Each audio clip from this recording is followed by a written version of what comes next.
दोस्तों नमस्कार। Rules of 29 पर एक बार पुनः आप सबका स्वागत। दोस्तों आज के इस वीडियो में हम बात करेंगे राजस्थान में जो पंचायती राज के चुनाव होने जा रहे हैं उसमें जिस तरह की राजनीति की जा रही है स्थानीय राजनेताओं के द्वारा, उस मुद्दे पर हम बात करेंगे। दोस्तों आप सबको मालूम होगा कि जब पिछली गहलोत की सरकार थी तो उस समय भी पंचायती राज के जो चुनाव थे, विशेष करके सरपंच के जो चुनाव थे, उन्हें डिले किया गया था, उन्हें लेट किया गया था और बहाना ये बनाया गया था कि हम पंचायतों का परिसमन कर रहे हैं, नई पंचायतों का गठन कर रहे हैं और नया सीमांकन कर रहे हैं। तो पिछली गहलोत सरकार में भी बहुत सारी नई ग्राम पंचायतों का गठन हुआ था और उस समय भी लोगों ने बहुत सारी अपनी आपत्ति दर्ज कराई थी, क्योंकि लोगों का ये कहना था कि पहली जो हमारी ग्राम पंचायत थी वो महज हमसे 1-2 किलोमीटर दूरी थी, लेकिन स्थानीय राजनीतिक कारणों की वजह से, स्थानीय राजनीतिक द्वेष भावना की वजह से हमें ऐसी पंचायतों में डाल दिया गया है जो पंचायत हमसे 10 किलोमीटर दूर पड़ती है। दोस्तों इस प्रकार की बातें बहुत हुई थी, बहुत सारी आपत्तियां पिछली गहलोत सरकार के समय जो पुनर्गठन हुआ था उस समय भी लगी थी, लेकिन अब जब भाजपा की सरकार आई है तो भाजपा की सरकार ने भी पंचायती राज के जो चुनाव हैं उसको लगातार वो डिले कर रही हैं, लगातार वो टालती जा रही हैं। दोस्तों भाजपा की सरकार ने पंचायतों में प्रशासक नियुक्त कर दिए हैं, क्योंकि बहुत सारी ग्राम पंचायतों का जो 5 साल का कार्यकाल है वो पूरा हो चुका है। दोस्तों आपको याद दिला दूं कि पंचायती राज के जो चुनाव होते हैं वो हर 5 साल में कराने अनिवार्य होते हैं, तो सरकार किसी बहाने के तहत इन ग्राम पंचायतों के जो चुनाव हैं आगे खिसका देती हैं अपने राजनीतिक स्वार्थ को सिद्ध करने के लिए। अब जब भजनलाल सरकार ने पंचायतों के कार्यकाल पूरे होने के बाद जब चुनाव नहीं करवाए, दोस्तों फिर भजनलाल सरकार भी वही बहाना लेकर के लोगों के सामने आ गई कि हम पंचायतों का पुनर्गठन करना चाहते हैं, हम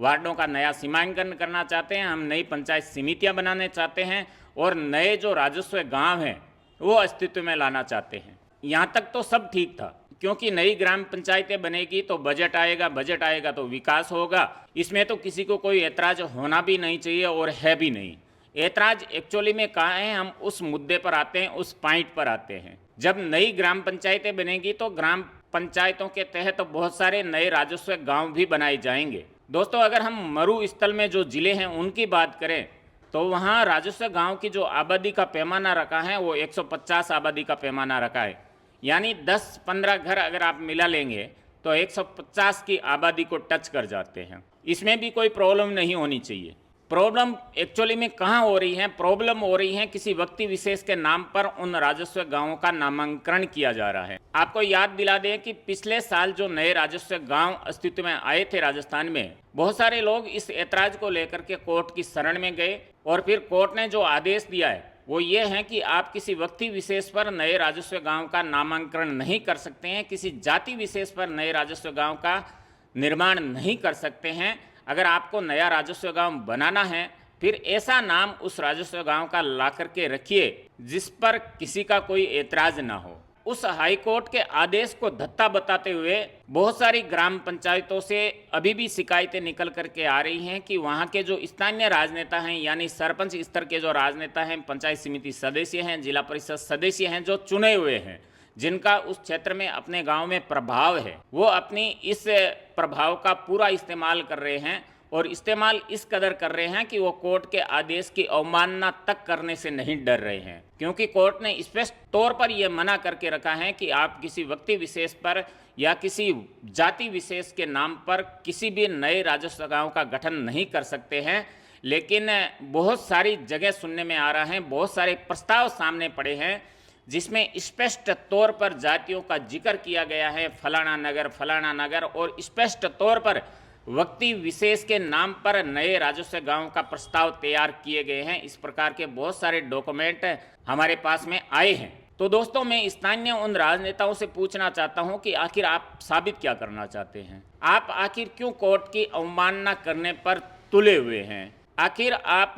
उस एक व्यक्ति विशेष या उस एक जाति को खुश कर करके कौन सा मुकाम हासिल कर लेंगे, कौन सा तगमा आप हासिल कर लेंगे जिसकी वजह से आप इस प्रकार के कार्य निरंतर करते जा रहे हो। आखिर समझ में ये नहीं आ रहा है कि आप जिस राजस्व गांव का निर्माण कर रहे हो, जिस राजस्व गांव का प्रस्ताव तैयार कर रहे हो, उसमें आप इस प्रकार की हरकतें क्यों कर रहे हो। आपका टारगेट है कि आपका वोट बैंक मजबूत हो, आप चाहते हैं कि जिस जाति के नाम पर हम राजस्व गांव बनाए, जिस परिवार के नाम पर हम राजस्व गांव बनाए, वो परिवार, वो जाति हमसे कभी छिटके ना, लगातार हमारे साथ में जुड़ी रहे। तो ये तो राजनीति करने का, शुद्ध राजनीति करने का कोई तरीका नहीं हुआ। अगर आपको राजनीति करनी है तो राजनीति करने के अन्य भी बहुत सारे तरीके हैं, बहुत सारे साधन हैं जो सबको स्वीकार्य हैं। उन तरीकों को, उन साधनों को अपना करके अपने राजनीतिक कैरियर को आप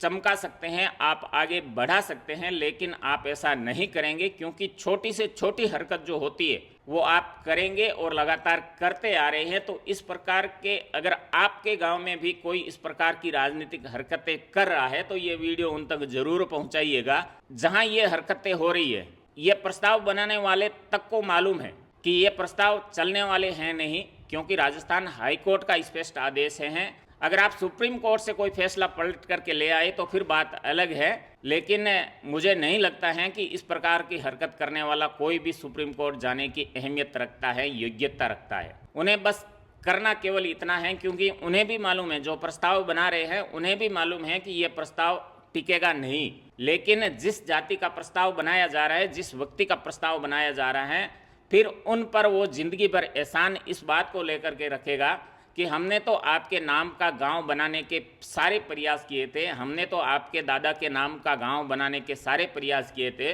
लेकिन सामने वाली जो पार्टी है, विरोधी पार्टी है, उन्होंने शिकायत कर दी और उन्होंने नहीं बनाया। यानी कि वो अपने दोनों ही हाथों में लड्डू रखना चाहते हैं। इसलिए लोगों को समझना चाहिए, आपके गाँव में भी कोई आपके जाति के नाम का प्रस्ताव बना करके आपको कोई बरगला रहा है कि हम आपके जाति से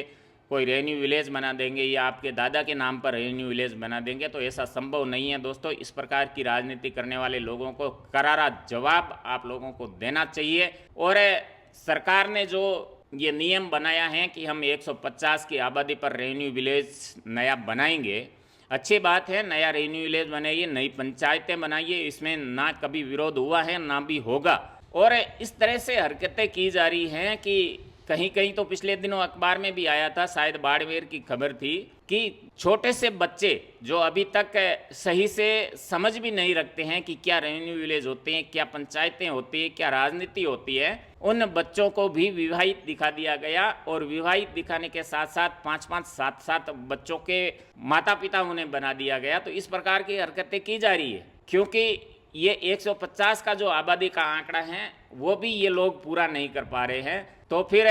जितने परिवार के सदस्य हैं उन सबको विवाहित दिखा दिया जाता है और सबके 4-4, 5-5 बच्चे दिखा दिए जाते हैं। ये सारे हथकंडे अपना करके वो 150 का जो आंकड़ा है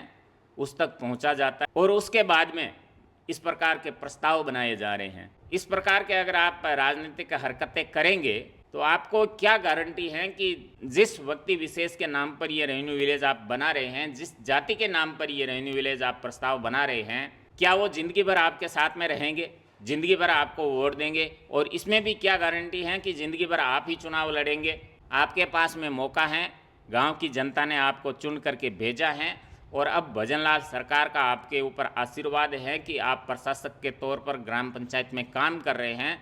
तो उस समय का सदुपयोग करिए। और इस प्रकार की हरकत करने के पीछे का सबसे बड़ा कारण इनका क्या है, वो ये है कि जो लोग इनको वोट नहीं करते हैं, समझो 150 की आबादी पर प्रस्ताव बना करके ये भेज रहे हैं, उसमें अगर 50 लोग ऐसे हैं जो इनको वोट नहीं करते हैं, इनका मकसद उन 100 लोगों को खुश करना नहीं है, इनका मकसद ये है कि इन 50 लोगों को परेशान किया जाए, इन 50 लोगों को प्रताड़ित किया जाए। इस प्रकार के मकसद को लेकर के ये इस प्रकार की हरकतें कर रहे हैं, जो कतई राजनीति में, सभ्य राजनीति में शोभा नहीं देती हैं। लेकिन हम उम्मीद भी कैसे करें ऐसे लोगों से कि ये सभ्य राजनीति करेंगे। और आपको भी मालूम है, ये प्रस्ताव बनाने वालों से मैं विशेष करके संबोधित करके कह रहा हूँ कि ये आपको भी मालूम है, शायद गाँव की भोली भाली जनता को ये मालूम नहीं होगा, जिसको आप बरगलाने की कोशिश भी कर रहे हो और काफ़ी हद तक आप सफल भी हो रहे हो, कि ये जो प्रस्ताव आप बना करके भेज रहे हैं ये टिकने वाला है नहीं। ये हरकत आपकी कामयाब हो सकती है, जैसे कि पिछली बार भी आपकी ये बहुत सारी इस प्रकार की हरकतें कामयाब हुई थी कि आप